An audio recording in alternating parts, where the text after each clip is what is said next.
ꯄꯥꯎꯆꯦꯗ ꯌꯨꯝꯐꯝ ꯑꯣꯏꯕ ꯃꯔꯨꯑꯣꯏꯕ ꯄꯥꯎ ꯈꯔ ꯑꯞꯗꯦꯠ ꯇꯧꯖꯔꯤ꯫ ꯁꯤꯑꯦꯝꯅ ꯃꯍꯩꯔꯣꯏꯁꯤꯡꯗ ꯏꯃꯥ ꯂꯩꯕꯥꯛꯄꯨ ꯅꯨꯡꯁꯤꯍꯟꯕꯒꯤ ꯏꯅꯣꯠ ꯑꯃ ꯄꯣꯛꯍꯜꯂꯦ ꯕꯤꯔꯖꯤꯠ꯫ ꯃꯅꯤꯄꯨꯔꯗ ꯂꯩꯔꯤꯕ ꯍꯥꯌꯔ ꯁꯦꯀꯦꯟꯗꯔꯤꯁꯤꯡꯗ ꯇꯝꯂꯤꯕ ꯃꯍꯩꯔꯣꯏꯁꯤꯡꯗ ꯃꯅꯤꯄꯨꯔꯒꯤ ꯆꯤꯐ ꯃꯤꯅꯤꯁꯇꯔꯅ ꯅꯧꯍꯧꯅꯅ ꯏꯃꯥ ꯂꯩꯕꯥꯛꯄꯨ ꯅꯤꯡꯁꯤꯡꯍꯟꯅꯕ ꯈꯛꯇ ꯅꯠꯇꯅ ꯂꯩꯕꯥꯛ ꯅꯨꯡꯁꯤꯍꯟꯕꯒꯤ ꯏꯅꯣꯠ ꯑꯃ ꯄꯣꯛꯍꯜꯂꯦ ꯍꯥꯏꯅ ꯃꯥꯡꯒꯣꯟꯉꯥꯟꯕꯤ ꯀꯣꯂꯦꯖꯀꯤ ꯅꯤꯡꯊꯧꯈꯣꯡꯒꯤ ꯄ꯭ꯔꯤꯟꯁꯤꯄꯥꯜ 𝗫𝗚𝗏 ꯉꯁꯤ ꯀꯣꯂꯦꯖ ꯑꯁꯤꯒꯤ ꯑꯅꯧꯕ ꯃꯍꯩꯔꯣꯏꯁꯤꯡꯒꯤ ꯑꯣꯏꯕ ꯏꯟꯗꯛꯁꯟ ꯄ꯭ꯔꯣꯒ꯭ꯔꯥꯝꯒꯤ ꯊꯧꯔꯝꯗ ꯐꯣꯡꯗꯣꯛꯈ꯭ꯔꯤ꯫ ꯊꯧꯔꯝ ꯑꯗꯨꯗ ꯃꯍꯩꯔꯣꯏꯁꯤꯡꯒ ꯑꯣꯖꯥꯁꯤꯡꯒ ꯁꯛꯈꯪ ꯃꯥꯏꯈꯪꯅꯕ ꯑꯃꯗꯤ ꯀꯣꯂꯦꯖ ꯑꯁꯤꯗ ꯂꯩꯔꯤꯕ ꯐꯦꯁꯤꯂꯤꯇꯤꯁꯤꯡ ꯀ꯭ꯂꯥꯁꯔꯨꯝꯗ ꯀꯔꯤ ꯂꯩꯔꯤ ꯍꯥꯏꯅ ꯈꯪꯅꯅꯕꯒꯤ ꯊꯧꯔꯝ ꯑꯃꯁꯨ ꯄꯥꯡꯊꯣꯛꯈ꯭ꯔꯦ꯫ ꯄ꯭ꯔꯤꯟꯁꯤꯄꯥꯜ 𝗫𝗚𝗏 ꯏꯟꯗꯛꯁꯟ ꯄ꯭ꯔꯣꯒ꯭ꯔꯥꯝ ꯑꯁꯤꯒꯤ ꯀꯣꯂꯦꯖ ꯑꯁꯤꯒꯤ ꯍꯥꯟꯅꯒꯤ ꯅꯣꯔꯃꯦꯜ ꯐꯪꯁꯟ ꯑꯃ ꯑꯣꯏꯅ ꯆꯍꯤ ꯍꯧꯔꯛꯄꯗ ꯂꯦꯞꯇꯅ ꯄꯥꯡꯊꯣꯛꯇꯨꯅ ꯂꯥꯛꯄ ꯊꯧꯔꯝ ꯑꯃꯅꯤ꯫ ꯉꯁꯤ ꯑꯍꯥꯟꯕ ꯑꯣꯏꯅ ꯀꯣꯂꯦꯖ ꯑꯁꯤꯒꯤ ꯑꯣꯏꯅꯁꯨ ꯀ꯭ꯂꯥꯁ ꯍꯧꯔꯝꯗꯥꯏꯗ ꯅꯦꯁꯅꯦꯜ ꯑꯦꯟꯊꯦꯝ ꯁꯛꯄ ꯑꯃꯗꯤ ꯃꯅꯤꯄꯨꯔ ꯁ꯭ꯇꯦꯠ ꯁꯣꯡ ꯁꯛꯇꯨꯅ ꯀꯣꯂꯦꯖ ꯍꯧꯗꯣꯛꯄ ꯑꯁꯤꯅ ꯃꯍꯩꯔꯣꯏꯁꯤꯡ ꯈꯛꯇ ꯅꯠꯇꯅ ꯀꯣꯂꯦꯖ ꯑꯁꯤꯒꯤ ꯑꯣꯖꯥꯁꯤꯡꯗ ꯑꯅꯧꯕ ꯋꯥꯈꯜꯂꯣꯟ ꯑꯃ ꯄꯣꯛꯍꯟꯅꯕꯒꯤ ꯃꯃꯤ ꯆꯥꯎꯅ ꯇꯥꯕ ꯐꯪꯏ꯫ ꯃꯁꯤꯅ ꯏꯃꯥ ꯂꯩꯕꯥꯛꯄꯨ ꯅꯨꯡꯁꯤꯍꯟꯕꯒꯤ ꯏꯅꯣꯠ ꯑꯃ ꯃꯅꯤꯄꯨꯔ ꯃꯤꯌꯥꯝꯗ ꯄꯤꯕ ꯉꯝꯂꯒꯅꯤ ꯍꯥꯏꯈꯤ꯫ ꯃꯈꯥ ꯇꯥꯕ ꯄꯥꯎꯗ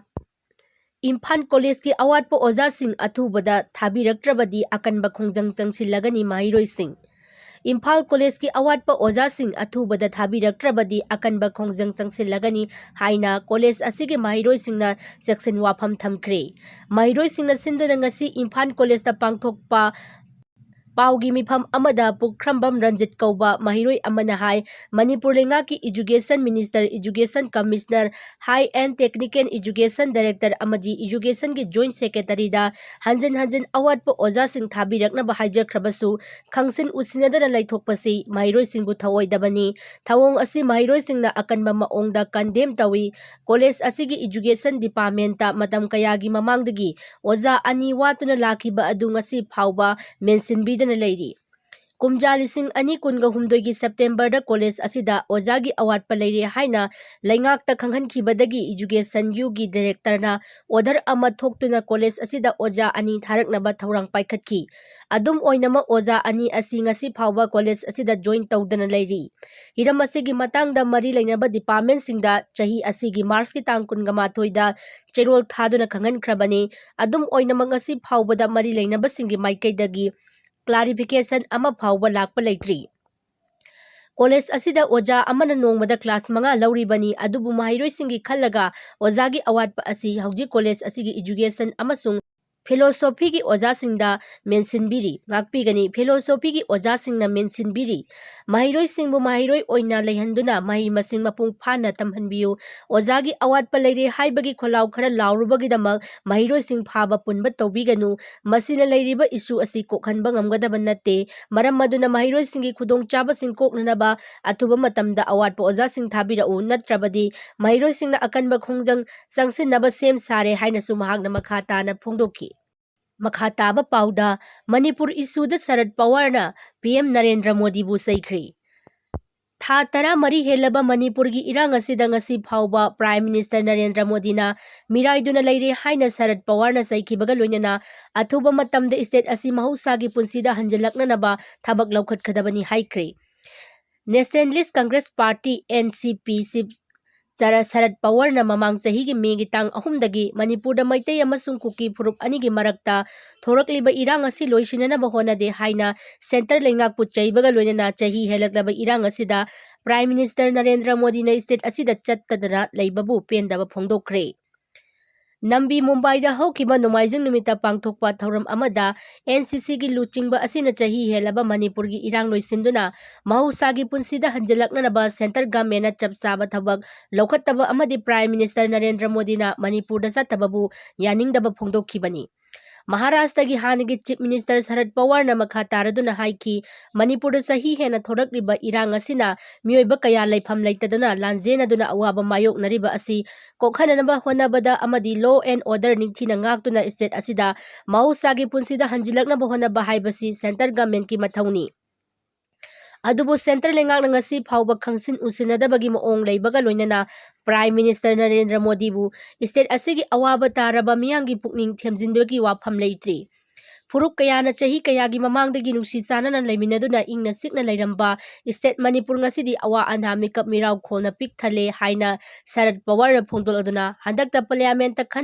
ꯈꯟꯅꯈꯤꯕ ꯑꯃꯗꯤ ꯑꯋꯥꯕ ꯅꯪꯂꯕ ꯃꯅꯤꯄꯨꯔꯗꯒꯤ ꯂꯥꯛꯄ ꯃꯤꯑꯣꯏꯁꯤꯡꯅ ꯗꯦꯜꯂꯤꯗ ꯂꯥꯛꯇꯨꯅ ꯄꯥꯎꯗꯝꯈꯤꯕꯁꯤꯡ ꯑꯗꯨꯅ ꯃꯅꯤꯄꯨꯔ ꯑꯁꯤ ꯈꯝ ꯊꯦꯡꯅ ꯑꯋꯥꯕ ꯃꯥꯌꯣꯛꯅꯔꯦ ꯍꯥꯏꯕ ꯃꯌꯦꯛ ꯁꯦꯡꯅ ꯇꯥꯛꯂꯤ꯫ ꯐꯨꯔꯨꯞ ꯃꯁꯦꯜ ꯅꯨꯡꯁꯤ ꯆꯥꯟꯅꯅ ꯂꯩꯔꯝꯕ ꯂꯝꯗꯝ ꯑꯁꯤ ꯉꯁꯤꯗꯤ ꯑꯃꯒꯒꯤ ꯃꯔꯛꯇ ꯃꯨꯛꯅꯕ ꯊꯣꯛꯂꯦ꯫ ꯂꯧꯃꯤ ꯀꯌꯥ ꯃꯁꯥꯒꯤ ꯂꯧꯐꯝꯗ ꯆꯪꯗꯨꯅ ꯂꯧ ꯎꯕ ꯉꯝꯗꯅ ꯂꯩꯔꯤ ꯑꯃꯗꯤ ꯅꯨꯄꯤꯁꯤꯡꯒꯤ ꯃꯊꯛꯇ ꯍꯤꯡꯁꯥꯒꯤ ꯊꯕꯛ ꯀꯌꯥ ꯑꯃꯁꯨ ꯆꯠꯊꯔꯤ ꯍꯥꯏꯅꯁꯨ ꯑꯦꯟꯄꯤꯁꯤꯒꯤ ꯂꯨꯆꯤꯡꯕ ꯁꯔꯗ ꯄꯋꯥꯔꯅ ꯃꯈꯥ ꯇꯥꯅ ꯐꯣꯡꯗꯣꯛꯈꯤ꯫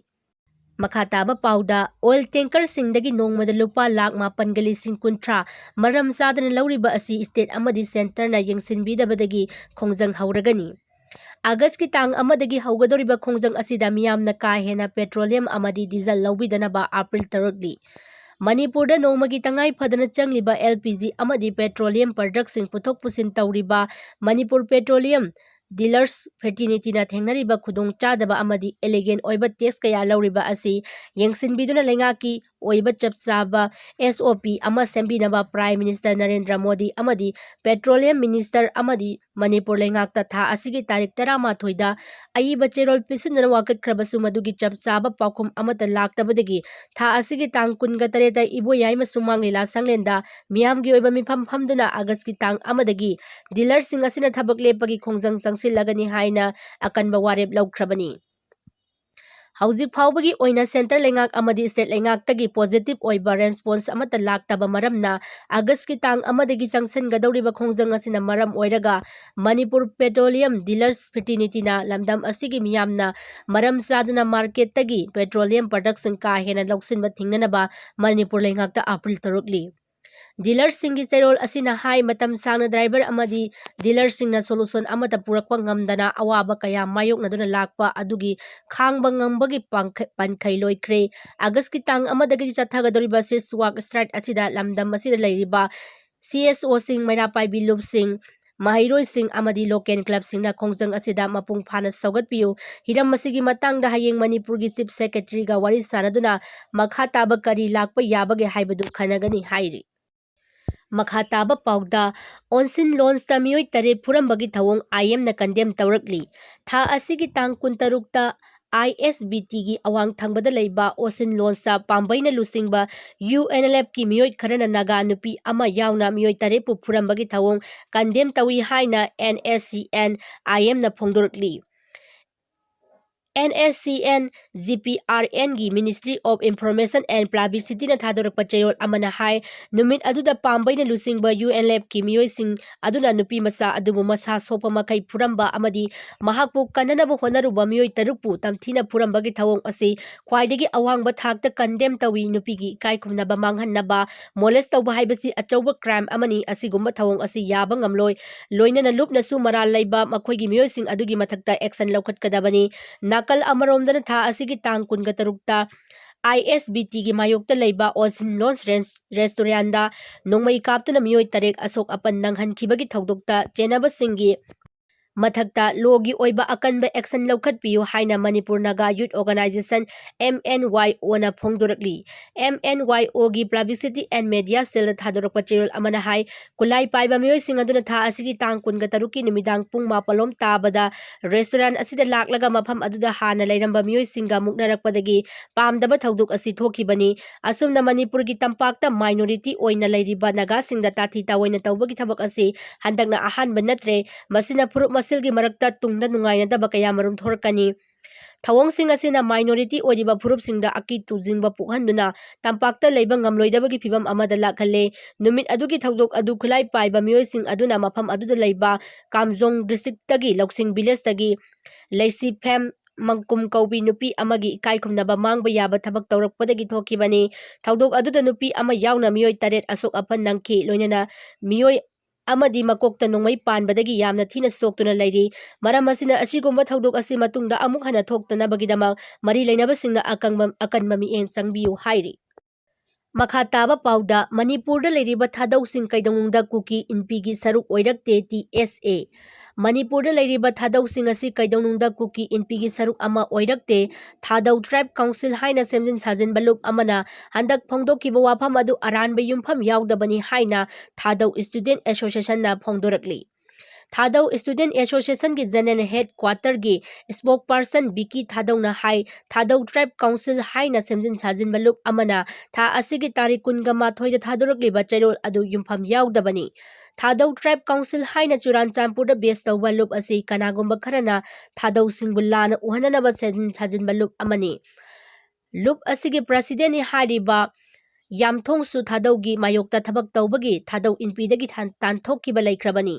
ꯊꯥꯗꯧ ꯇ꯭ꯔꯥꯏꯕ ꯀꯥꯎꯟꯁꯤल ꯑꯁꯤ ꯀꯨꯀꯤ ꯏꯟꯄꯤꯒꯤ ꯃꯅꯤꯄꯨꯔꯒꯤ ꯃꯈꯥꯗ ꯂꯩꯕ ꯂꯨꯞꯅꯤ ꯍꯥꯏꯔꯤꯕ ꯑꯁꯤ ꯑꯔꯥꯟꯕꯅꯤ꯫ ꯊꯥꯗꯧꯁꯤꯡꯗꯤ ꯀꯨꯀꯤꯒꯤ ꯃꯈꯥꯗ ꯂꯩꯕ ꯂꯨꯞ ꯑꯃꯠꯇ ꯅꯠꯇꯦ꯫ ꯍꯧꯈꯤꯕ ꯀꯨꯝꯖꯥ 2015ꯗ ꯅ꯭ꯌꯨ ꯗꯤꯜꯂꯤꯗ ꯄꯥꯡꯊꯣꯛꯈꯤꯕ ꯊꯥꯗꯧ ꯀꯟꯀ꯭ꯂꯦꯞꯇ ꯋꯥꯐꯝ ꯑꯁꯤ ꯃꯌꯦꯛ ꯁꯦꯡꯅ ꯐꯣꯡꯗꯣꯛꯈꯤꯕꯁꯨ ꯂꯩꯈ꯭ꯔꯕꯅꯤ꯫ ꯃꯔꯝ ꯑꯁꯤꯅ ꯊꯥꯗꯧ ꯑꯦꯛꯁꯄ꯭ꯔꯦꯁ ꯕꯣꯗꯤ ꯑꯣꯏꯔꯤꯕ ꯊꯥꯗꯧ ꯏꯟꯄꯤ ꯅꯠꯇ꯭ꯔꯒ ꯑꯇꯩ ꯑꯇꯣꯞꯄ ꯊꯥꯗꯧ ꯑꯣꯔꯒꯅꯥꯏꯖꯦꯁꯟ ꯑꯃꯠꯇ ꯀꯨꯀꯤ ꯏꯟꯄꯤ ꯃꯅꯤꯄꯨꯔꯒꯤ ꯃꯈꯥꯗ ꯂꯩꯇꯦ꯫ ꯀꯨꯀꯤ ꯏꯟꯄꯤ ꯍꯥꯏꯔꯤꯕ ꯑꯁꯤꯗꯤ ꯁꯦꯗ꯭ꯌꯨꯜ ꯇ꯭ꯔꯥꯏꯕꯀꯤ ꯂꯤꯁꯇ ꯑꯦ.ꯅꯤ꯫ ꯀꯨꯀꯤ ꯇ꯭ꯔꯥꯏꯕ ꯍꯥꯏꯅ ꯂꯩꯔꯤꯕ ꯀꯨꯀꯤꯁꯤꯡꯒꯤ ꯐꯨꯔꯨꯞꯁꯤꯡ ꯑꯗꯨꯒꯤ ꯂꯨꯞ ꯑꯃꯈꯛꯅꯤ꯫ ꯃꯁꯤ ꯇ꯭ꯔꯥꯏꯕ ꯍꯥꯏꯕꯒꯤ ꯃꯤꯡꯗ ꯈꯨꯗꯣꯡꯆꯥꯕ ꯂꯧꯅꯅꯕ ꯁꯦꯝꯖꯤꯟ ꯁꯥꯖꯤꯟꯕ ꯈꯨꯞꯄꯨ ꯑꯃꯅꯤ꯫ ꯑꯦꯟꯇꯤ ꯀꯨꯀꯤ ꯇ꯭ꯔꯥꯏꯕ ꯍꯥꯏꯔꯤꯕ ꯐꯨꯔꯨꯞꯁꯤꯡ ꯑꯁꯤ ꯏꯪ 2011ꯒꯤ ꯃꯅꯤꯄꯨꯔꯒꯤ ꯁꯦꯟꯁꯟ ꯃꯇꯨꯡ ꯏꯟꯅ ꯃꯤꯀꯣꯛ 19,992 ꯈꯛꯇꯃꯛ ꯂꯩꯈꯤꯕꯅꯤ꯫ ꯃꯔꯝ ꯑꯁꯤꯅ ꯊꯥꯗꯧꯒꯤ ꯂꯨꯆꯤꯡꯕ ꯖꯥꯂꯨꯟ ꯍꯥꯎꯀꯤꯞ ꯑꯃꯁꯨꯡ ꯃꯥꯏꯀꯦꯜ ꯍꯥꯎꯀꯤꯞꯀꯤ ꯃꯥꯌꯣꯛꯇ ꯇꯤ.ꯇꯤ.ꯁꯤꯅ ꯊꯝꯂꯛꯂꯤꯕ ꯋꯥꯐꯝ ꯑꯁꯤ ꯌꯨꯝꯐꯝ ꯌꯥꯎꯗꯕꯅꯤ꯫ ꯊꯥꯗꯧꯁꯤꯡꯕꯨ ꯃꯤꯡꯆꯠ ꯊꯤꯍꯟꯅꯕ ꯍꯣꯠꯅꯕꯅꯤ꯫ ꯍꯟꯗꯛꯀꯤ ꯏꯔꯥꯡ ꯑꯁꯤ ꯍꯦꯛ ꯊꯣꯛꯈꯤꯕ ꯅꯨꯃꯤꯠ ꯈꯔꯅꯤ ꯂꯩꯔꯒ ꯆꯨꯔꯥꯆꯥꯟꯄꯨꯔꯗ ꯂꯩꯕ ꯃꯥꯏꯀꯦꯜ ꯂꯝꯖꯥꯡꯊꯥꯡ ꯍꯥꯎꯀꯤꯞꯀꯤ ꯃꯌꯨꯝꯕꯨ ꯃꯐꯝ ꯑꯗꯨꯋꯥꯏꯒꯤ ꯃꯤꯑꯣꯏꯁꯤꯡꯅ ꯃꯩ ꯊꯥꯗꯣꯛꯇꯨꯅ ꯃꯥꯡꯍꯟꯕꯤꯈ꯭ꯔꯕꯅꯤ꯫ ꯊꯧꯗꯣꯛ ꯑꯁꯤꯒꯤ ꯃꯇꯥꯡꯗꯁꯨ ꯊꯤꯒꯠꯇꯨꯅ ꯆꯞ ꯆꯥꯕ ꯑꯦꯛꯁꯟ ꯂꯧꯈꯠꯐꯝ ꯊꯣꯛꯏ꯫ ꯃꯅꯤꯄꯨꯔꯗ ꯊꯣꯛꯂꯛꯂꯤꯕ ꯏꯔꯥꯡ ꯑꯁꯤ ꯆꯍꯤ ꯑꯃ ꯍꯦꯟꯖꯤꯜꯂꯛꯂꯦ꯫ ꯃꯁꯤ ꯂꯣꯏꯁꯤꯟꯗꯨꯅ ꯍꯥꯟꯅꯒꯨꯝ ꯅꯨꯡꯁꯤ ꯆꯥꯟꯅꯅ ꯍꯤꯡꯃꯤꯟꯅꯅꯕ ꯍꯣꯠꯅꯃꯤꯟꯅꯁꯤ ꯍꯥꯏꯅ ꯖꯥꯂꯨꯟ ꯍꯥꯎꯀꯤꯞꯅ ꯁꯣꯁꯤꯌꯦꯜ ꯃꯤꯗꯤꯌꯥꯗ ꯐꯣꯡꯗꯣꯔꯛꯈꯤꯕ ꯋꯥꯐꯝ ꯑꯃꯗꯤ ꯃꯥꯏꯀꯦꯜ ꯂꯝꯖꯥꯡꯊꯥꯡ ꯊꯥꯗꯧꯁꯤꯡꯗꯤ ꯀꯨꯀꯤ ꯅꯠꯇꯦ ꯍꯥꯏꯅ ꯐꯣꯡꯗꯣꯛꯈꯤꯕ ꯋꯥꯐꯝꯁꯤꯡ ꯑꯁꯤꯗ ꯑꯦꯟꯇꯤ ꯀꯨꯀꯤ ꯇ꯭ꯔꯥꯏꯕꯀꯤ ꯃꯈꯥꯗ ꯂꯩꯔꯤꯕ ꯀꯨꯀꯤꯁꯤꯡ ꯑꯁꯤꯅ ꯁꯥꯎꯐꯝ ꯊꯣꯛꯇꯦ꯫ ꯀꯨꯀꯤ ꯍꯥꯏꯕ ꯑꯁꯤꯗꯤ ꯐꯨꯔꯨꯞ ꯑꯃꯒꯤ ꯃꯃꯤꯡ ꯅꯠꯇꯦ꯫ ꯃꯁꯤꯗꯤ ꯐꯨꯔꯨꯞ ꯀꯌꯥ ꯄꯨꯟꯁꯤꯟꯅꯔꯒ ꯁꯦꯝꯕ ꯂꯨꯞ ꯑꯃꯒꯤ ꯃꯃꯤꯡꯒꯨꯝꯕꯅꯤ꯫ ꯃꯔꯝ ꯑꯁꯤꯅ ꯀꯨꯀꯤ ꯐꯨꯔꯨꯞ ꯍꯥꯏꯔꯤꯕ ꯋꯥꯍꯩ ꯑꯁꯤꯃꯛ ꯋꯥꯍꯟꯊꯣꯛ ꯌꯥꯎꯗꯕ ꯋꯥꯍꯩ ꯑꯃꯅꯤ꯫ ꯃꯔꯝ ꯑꯁꯤꯅ ꯊꯥꯗꯧ ꯈꯛꯇꯗ ꯅꯠꯇꯅ ꯑꯇꯩ ꯑꯇꯣꯞꯄ ꯇ꯭ꯔꯥꯏꯕ ꯑꯃꯠꯇꯗ ꯀꯨꯀꯤ ꯍꯥꯏꯔꯤꯕ ꯃꯤꯡ ꯑꯁꯤꯒꯤ ꯃꯈꯥꯗ ꯂꯩꯐꯝ ꯊꯣꯛꯇꯦ꯫ ꯃꯔꯝ ꯑꯁꯤꯅ ꯑꯩꯈꯣꯏ ꯀꯨꯀꯤ ꯅꯠꯇꯦ ꯍꯥꯏꯕꯒꯤ ꯈꯣꯡꯖꯪ ꯑꯃꯁꯨ ꯍꯧꯔꯛꯂꯒꯅꯤ꯫ ꯊꯥꯗꯧꯁꯤꯡꯅ ꯍꯥꯟꯅꯗꯒꯤ ꯍꯧꯅ ꯖꯥꯇꯤꯁꯤꯡꯒꯤ ꯑꯄꯨꯟꯕ ꯁꯛꯇꯝꯒꯤꯗꯃꯛ ꯑꯗꯨꯃꯛ ꯂꯦꯞꯇꯨꯅ ꯂꯥꯛꯂꯤ꯫ ꯂꯣꯏꯅꯅ ꯖꯣ ꯇ꯭ꯔꯥꯏꯕ ꯌꯨꯅꯤꯇꯤ ꯍꯥꯏꯕ ꯋꯥꯍꯩ ꯑꯁꯤꯁꯨ ꯊꯥꯗꯧꯁꯤꯡꯅ ꯄꯨꯊꯣꯛꯄꯅꯤ꯫ ꯑꯗꯨꯕꯨ ꯀꯨꯀꯤ ꯖꯣ ꯍꯥꯏꯔꯤꯕ ꯋꯥꯍꯩ ꯑꯁꯤꯃꯛꯇꯤ ꯆꯠꯅꯕ ꯌꯥꯕ ꯋꯥꯐꯝ ꯅꯠꯇꯦ꯫ ꯃꯅꯤꯄꯨꯔꯗ ꯂꯩꯔꯤꯕ ꯊꯥꯗꯧ, ꯃꯤꯖꯣ, ꯖꯣꯃꯤ ꯑꯃꯁꯨꯡ ꯃꯥꯔꯁꯤꯡ ꯑꯁꯤ ꯀꯨꯀꯤ ꯅꯠꯇꯦ, ꯖꯣꯅꯤ꯫ ꯀꯨꯀꯤ ꯍꯥꯏꯕ ꯋꯥꯍꯩ ꯑꯁꯤꯗꯤ ꯀꯨꯂꯤ ꯍꯥꯏꯔꯤꯕ ꯄꯣꯠ ꯆꯩ ꯄꯨꯅꯅꯕ ꯃꯤꯑꯣꯏꯁꯤꯡꯗ ꯕ꯭ꯔꯤꯇꯤꯁꯅ ꯄꯤꯕ ꯃꯤꯡ ꯑꯗꯨꯅꯤ꯫ ꯑꯦꯟꯇꯤ ꯀꯨꯀꯤ ꯇ꯭ꯔꯥꯏꯕ ꯍꯥꯏꯔꯤꯕ ꯀꯥꯡꯕꯨ ꯑꯁꯤꯅ ꯃꯅꯤꯄꯨꯔꯒꯤ ꯌꯦꯜꯍꯧ ꯐꯨꯔꯨꯞ ꯑꯣꯏꯔꯤꯕ ꯊꯥꯗꯧꯁꯤꯡꯗ ꯁꯤꯡꯅꯕꯇ ꯅꯠꯇꯅ ꯑꯇꯩ ꯑꯇꯣꯞꯄ ꯌꯦꯜꯍꯧ ꯐꯨꯔꯨꯞ ꯄꯨꯝꯅꯃꯛ ꯁꯤꯡꯅꯅꯕ ꯑꯃ ꯑꯣꯏꯔꯤ꯫ ꯃꯔꯝ ꯑꯁꯤꯅ ꯑꯦꯟꯇꯤ ꯀꯨꯀꯤ ꯇ꯭ꯔꯥꯏꯕ ꯍꯥꯏꯔꯤꯕ ꯀꯥꯡꯕꯨ ꯑꯁꯤ ꯃꯅꯤꯄꯨꯔꯒꯤ ꯁꯦꯗ꯭ꯌꯨꯜ ꯇ꯭ꯔꯥꯏꯕꯀꯤ ꯂꯤꯁꯇꯒꯤ ꯂꯧꯊꯣꯛꯐꯝ ꯊꯣꯛꯏ꯫ ꯋꯥꯐꯝ ꯑꯁꯤꯃꯛ ꯃꯦꯘꯥꯂꯌꯗꯁꯨ ꯆꯞ ꯃꯥꯟꯅꯅ ꯊꯣꯛꯂꯤꯕꯅꯤ꯫ ꯁ꯭ꯇꯦꯠ ꯑꯁꯤꯗꯁꯨ ꯑꯦꯟꯇꯤ ꯀꯨꯀꯤ ꯇ꯭ꯔꯥꯏꯕ ꯍꯥꯏꯕꯕꯨ ꯂꯨꯞꯁꯤꯡ ꯑꯁꯦ ꯁꯦꯗ꯭ꯌꯨꯜ ꯇ꯭ꯔꯥꯏꯕꯀꯤ ꯂꯤꯁꯇꯒꯤ ꯂꯧꯊꯣꯛꯅꯕ ꯇꯛꯁꯤꯜꯂꯤꯕꯅꯤ꯫ ꯃꯁꯤꯃꯛ ꯑꯇꯩ ꯑꯇꯣꯞꯄ ꯁ꯭ꯇꯦꯠꯁꯤꯡꯗꯁꯨ ꯃꯈꯥ ꯇꯥꯔꯛꯂꯣꯏ ꯍꯥꯏꯅꯤꯡꯉꯥꯏ ꯂꯩꯇꯦ꯫ ꯃꯅꯤꯄꯨꯔꯒꯤ ꯑꯣꯏꯅꯗꯤ ꯍꯧꯈꯤꯕ ꯀꯨꯝꯖꯥ 2022ꯒꯤ ꯐꯦꯕ꯭ꯔꯨꯋꯥꯔꯤꯒꯤ ꯊꯥꯗ ꯑꯦꯟꯇꯤ ꯀꯨꯀꯤ ꯇ꯭ꯔꯥꯏꯕ ꯑꯁꯤ ꯀꯛꯊꯠꯅꯅꯕ ꯃꯅꯤꯄꯨꯔ ꯂꯩꯉꯥꯛꯀꯤ ꯀꯦꯕꯤꯅꯦꯠꯅ ꯂꯧꯈꯤꯕ ꯐꯤꯔꯦꯞ ꯑꯗꯨ ꯇꯔꯥꯝꯅ ꯂꯧꯏ꯫ ꯂꯣꯏꯅꯅ ꯑꯦꯟꯇꯤ ꯀꯨꯀꯤ ꯇ꯭ꯔꯥꯏꯕꯀꯤ ꯃꯈꯥꯗ ꯍꯧꯖꯤꯛ ꯍꯧꯖꯤꯛ ꯂꯩꯔꯤꯕ ꯑꯇꯩ ꯑꯇꯣꯞꯄ ꯌꯦꯜꯍꯧ ꯐꯨꯔꯨꯞꯁꯤꯡꯒꯤ ꯑꯣꯏꯅꯗꯤ ꯑꯗꯨꯃꯛ ꯇ꯭ꯔꯥꯏꯕ ꯂꯤꯁꯇ ꯄꯤꯕ ꯌꯥꯒꯅꯤ, ꯑꯗꯨꯕꯨ ꯏꯂꯤꯒꯦꯜ ꯏꯃꯤꯒ꯭ꯔꯦꯟꯇꯗꯗꯤ ꯇ꯭ꯔꯥꯏꯕꯀꯤ ꯈꯨꯗꯣꯡꯆꯥꯕ ꯄꯤꯕ ꯌꯥꯔꯣꯏ ꯍꯥꯏꯈꯤ꯫ ꯃꯈꯥ ꯇꯥꯕ ꯄꯥꯎꯗ ꯅꯔꯥꯟꯁꯥꯅꯥꯗꯒꯤ ꯃꯩꯇꯩꯁꯤꯡꯅ ꯐꯥꯔꯕ ꯀꯨꯀꯤ ꯑꯃ ꯄꯨꯂꯤꯁꯅ ꯏꯃꯨꯡ ꯃꯅꯨꯡꯗ ꯁꯤꯟꯅꯈ꯭ꯔꯦ꯫ ꯍꯦꯛ ꯎꯕꯒ ꯑꯐꯕ ꯄꯥꯎ ꯇꯥꯅꯤꯡꯉꯥই ꯂꯩꯇꯕ ꯇꯥꯟꯐꯝ ꯑꯁꯤꯗ ꯅꯔꯥꯟꯁꯥꯏꯅꯥꯗꯒꯤ ꯃꯩꯇꯩ ꯈꯨꯜꯂꯛꯇ ꯆꯪꯁꯤꯜꯂꯛꯄ ꯀꯨꯀꯤ ꯃꯤꯌꯥꯝꯅ ꯐꯥꯔꯕ ꯇꯨꯡꯗ ꯄꯨꯂꯤꯁꯅ ꯀꯜꯂꯒ ꯏꯃꯨꯡ ꯃꯅꯨꯡꯒꯤ ꯃꯤꯑꯣꯏꯁꯤꯡꯗ ꯉꯁꯤ ꯅꯨꯃꯤꯗꯥꯡꯗ ꯁꯤꯟꯅꯈ꯭ꯔꯦ꯫ ꯆꯥꯟꯗꯦꯜ ꯄꯨꯂꯤꯁ ꯁ꯭ꯇꯦꯁꯟꯅ ꯏꯃꯨꯡ ꯃꯅꯨꯡꯒꯤ ꯃꯤꯑꯣꯏꯗ ꯁꯤꯟꯅꯈ꯭ꯔꯕ ꯀꯨꯀꯤ ꯑꯗꯨꯒꯤ ꯃꯃꯤꯡꯅ ꯃꯪꯃꯤꯟꯂꯥꯟ ꯀꯤꯞꯒꯦꯟ ꯀꯧꯏ꯫ ꯃꯍꯥꯛ ꯆꯨꯔꯥꯆꯥꯟꯄꯨꯔ ꯗꯤꯁꯇ꯭ꯔꯤꯛꯀꯤ ꯇꯨꯏꯕꯣꯡꯗꯒꯤ ꯀꯝꯄꯥꯎ ꯀꯤꯞꯒꯦꯟꯒꯤ ꯃꯆꯥꯅꯨꯄꯥꯅꯤ꯫ ꯃꯍꯥꯛ ꯉꯔꯥꯡ ꯃꯩꯇꯩꯁꯤꯡꯅ ꯂꯧ ꯎꯅꯔꯤꯕ ꯂꯧꯕꯨꯛꯇ ꯀꯨꯝꯊꯔꯛꯈꯤ꯫ ꯂꯧ ꯎꯗꯨꯅ ꯂꯩꯔꯤꯕ ꯃꯤꯌꯥꯝꯅ ꯃꯍꯥꯛꯄꯨ ꯀꯨꯀꯤꯅꯤ ꯍꯥꯏꯅ ꯈꯪꯕꯒ ꯂꯣꯏꯅꯅ ꯑꯦꯇꯦꯛ ꯇꯧꯕ ꯂꯥꯛꯄꯅꯤ ꯍꯥꯏꯅꯁꯨ ꯐꯥꯖꯤꯜꯂꯒ ꯊꯝꯈꯤ꯫ ꯇꯨꯡꯗ ꯃꯁꯛ ꯃꯃꯤꯡ ꯈꯪꯕ ꯃꯤꯑꯣꯏ ꯈꯔꯅ ꯃꯍꯥꯛꯄꯨ ꯃꯐꯝ ꯑꯗꯨꯗꯒꯤ ꯐꯥꯔꯒ ꯄꯨꯈꯤ꯫ ꯄꯨꯂꯤꯁꯇꯒꯤ ꯐꯪꯕ ꯄꯥꯎꯅ ꯍꯥꯏ ꯁꯛꯈꯪꯗꯕꯁꯤꯡꯅ ꯐꯥꯔꯒ ꯄꯨꯈꯤꯕ मियोय अदु काक्चिंग खुनौ एरियादगी मोइरांग पुलिस स्टेशन की टीम अमना रेस्क्यू तौबा ngamki mahak moirang police station da puba da khudong chadaba kaya maruk mayok nagadaba adugi yenglaga ngasi nongalamdai da Chandel police station tamna puraklaga sinarambani mahaki masada mina phubagi da khara khak leijaraga su ka hena asok apandi yaukide mahapu medical test tawraba tungda asoi angam amata yahondana Chandel police station gi osina makhoi gi imung manungi mi kauraga numidang da sinakre marak asida mioi kharana kuki macha adu kamdawna maitai khulda changlakhibagi marum yamna chingnaningai oi thawong adu Manipur police na line lawpham thokte hairi irang asina aibu khwaidagi ningba kaiba CM oihale Chief Minister Biren ꯏꯔꯥꯡ ꯑꯁꯤ ꯂꯣꯏꯁꯤꯟꯅꯅꯕ ꯒꯧꯍꯥꯇꯤꯗ ꯀꯨꯀꯤ MLAꯁꯤꯡ ꯎꯅꯅꯕ ꯍꯣꯠꯅꯈꯤꯒꯅꯤ ꯃꯅꯤꯄꯨꯔꯗ ꯍꯧꯖꯤꯛ ꯊꯣꯛꯂꯤꯕ ꯏꯔꯥꯡ ꯑꯁꯤꯅ ꯃꯔꯝ ꯑꯣꯏꯔꯒ ꯑꯩꯍꯥꯛ ꯑꯁꯤ ꯏꯟꯗꯤꯌꯥꯒꯤ ꯃꯅꯨꯡꯗ ꯈ꯭ꯋꯥꯏꯗꯒꯤ ꯅꯤꯡꯕ ꯀꯥꯏꯔꯕ ꯆꯤꯐ ꯃꯤꯅꯤꯁꯇꯔ ꯑꯃ ꯑꯣꯏꯍꯜꯂꯦ ꯊꯧꯗꯣꯛꯁꯤꯡ ꯑꯁꯤꯅ ꯑꯩꯍꯥꯛꯄꯨ ꯆꯩꯅꯥ ꯄꯤꯔꯦ ꯏꯔꯥꯡ ꯂꯣꯏꯁꯤꯟꯗꯨꯅ ꯃꯍꯧꯁꯥꯒꯤ ꯐꯤꯕꯝꯗ ꯍꯟꯖꯟꯅꯕꯒꯤꯗꯃꯛ ꯑꯩꯍꯥꯛ ꯏꯁꯥꯃꯛ ꯒꯧꯍꯥꯇꯤꯗ ꯆꯠꯇꯨꯅ ꯀꯨꯀꯤ MLAꯁꯤꯡ ꯑꯃꯁꯨꯡ CSO ꯂꯨꯆꯤꯡꯕꯁꯤꯡꯒ ꯎꯅꯗꯨꯅ ꯍꯣꯠꯅꯈꯤ ꯍꯥꯏꯅ CM N ꯕꯤꯔꯦꯟꯅ ꯐꯣꯡꯗꯣꯛꯈ꯭ꯔꯦ न्यूज़ 9 की ऑन दी पॉइंट की थौरमदा पीखिबा अखन्नबा इंटरव्यू अमदा चीफ मिनिस्टर एन बीरेन हाई हौजिक थोकलिबा इरांग असि महाकी मतमदा थोकपा असिना थमोइदा चाइना कया फावहल्ले अमरोमदने इरांग असिना मरम ओइरगा महाक मसामक लौतुनबा मयामगी चैथेंग नंगलबा लुसिंगबा अमा ओइहल्ले हौजिक थोकलिबा इरांग असि लोइसिनहंदुना महौसागी फिबमदा हंजिन्ननबा हाइबा असिदा महाकी अहानबा पांदमनी मसिगिदमक मियामना अरोनबा अमसुंग अफोंगबा कमिटी कया सेमदुना संगसिली हिल एरियाज कमिटी की चेयरमैन दीपू कांगमईना लुसिंगबा पीस कमिटी अमा सेमदुना कुकी MLA सिंह अमसुंग CSO की लुसिंगबा सिंह उननबा MLA सिंह दिल्लीदा थाई खराना गौहाटीदा उनदुना वारी सानबसु लैख्रे प्राइम मिनिस्टर अमसुंग सेंटर की माइकैदगिसु मखोइगी ओइबा खोंगथांग लौखटलगा लैरी महाकना हाय हंदकता पांगथोकिबा लोक सभा की मिखलदा BJP ना सीट अनिखक मांगखिबा अदु पार्टी ना फंगखिबा वोट की परसेंटेज दी हंथबा नते मियाम की नुंगाइतबा असि चांग यामनै हेना वांगखिबा रिलीफ कैंपता लैरिबगी निंगबा कायरबा मयामना मरम ओइरगा कनानो हाइबा खंथबा ngamखिदबा अदुदगी BJP ना सीट अनिमक मांगखिबनी मियामनदी मखोइगी अपांबा अदु हेक्तमक लौखटहनिंगबा लेंगाकना पांगथोकपा कया ngamदबदगी महिनी हाइजनिंगी मामांगी असेंबली मिफमदा कुकी MLA तरा असि सेंसन यावननबा टेलीफोन की खुथांगदा वारी सानै अदुबु हंदकी मिफम असिदा सोइदना यावननबा अइबा चेरोल सिंह MLA सिंह अदुदा थादुना हाइक्रे लमदम असिदा खुंदादुना लैरकलिबा अरिबा कुकी सिंह नागा सिंह मैतै सिंह असि थादोकनबा याद्रबनी कुकी इनपीना NRC तौसी यारकपा असि यामना थागतनिंगाइनि हाइखि इरांग असिदा स्टेट फोर्स सिंगदा मथौ तौबा याहंदबा असि अरानबा मिएंगनी मखोइ सिंग असि मैतै खक्की नते अदुबु मियोइ खरना आतमनना इंसिलगा मियामदा लाना संदोक्तुना असिगुंबा अरानबा थबक सिंग असि जाथबनी अमरोमदना असम राइफल ना मियामदा सिरिबा मराल असिसु मियोइ लोइनमक नते सिक्योरिटी फोर्स की मरक्तसु अफबा मियोइ खरदि अदुमक यावबा ताबनी ngakpigani phattaba mioi kharasu adumak yawba tabani adubu thabak tawba matamda state force amasung train force sing pau phawdoknaraga sangsinbagi tangai phadaba lei haiki lamdam asida CSO singi mapangan kangkhalakpa asi mamang sahi khaktadagini kulai paiba mioi singna makoigi apamba adu CSO singda pressure piraga hainanabu hotnai kulai paiba singasi laksinanaba amasung makoina pairiba kulai singasi lokhatpa matamda mob ki moongda thabak tawriba CSO sing adumak loikragani Arambai Tengol की मतंगदा हंगबा वाहंगी पाउखुम अमदा chief minister ना high Arambai तेंगोल असि हाना cultural organisation अमा ओइना हौरखिबनी अदुबु इरांग असिना मरम ओइरगा साथीना मायोन अमदा लाखनखिबनी लोइनना माइखोइ मैतै सिंगबु ngak senbagi थौदांग लौखिबनी लमदम असिदा तंगदु लैतादबा फिबम हेक हंजिलकपा मतमदा मखोइसु महौसागी फिबमदा सोइदना लाकनी थाजै हाइकी चीफ मिनिस्टर ना हाई महापो प्राइम मिनिस्टर नरेंद्र मोदी अमसुंग होम मिनिस्टर अमित शाह ना ngaklau piri थोरकलिबा इरांग असि होम मिनिस्टर ना हकथेंगना येंगसेनबिबगा लोइनना इंगथा तत्थबा फिबमदा हंजननबा अकनबा मोंगदा होनाबिरी मखोइगी मतेंगा लोइनना लमदम असिदा सोइदना महौसागी फिबमदा हंजिलकनी हाइबगी थाजबा लै इरांग असिगी मतंगदा चीफ मिनिस्टर ना हाई थौदोसिंग असिगी मपुंग ओइबा हौरकफमदी लोकाइना संसिलकपा मिटोपसिंग थिंगलुबा वार ऑन ड्रग संसिलुबा मयाई काबा चिंजाकना लोनबा थिंगबा अमसुंग पोपी थाबा थिंगलुबा गिदमक्तनी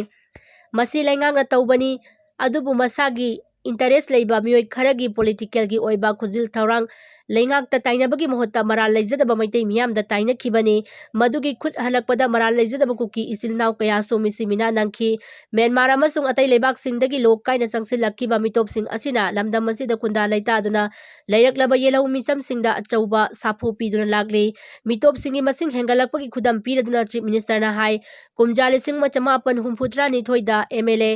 तरुक खक लेरंबा कुकी सिंह हौजिक एमएलए तरा you're SMB constituency ओइना येंगलुबा तारबसु तंपाकी constituency सिंगदा missing हेंगटपगी चांग चादा तरा मंगारोम ओइबा मतमदा कुकी सिंगना खुंदाबा चिंगी कंस्टिट्युएंसी खरददी का हेना वांगना हेंगटपा थेंगनरी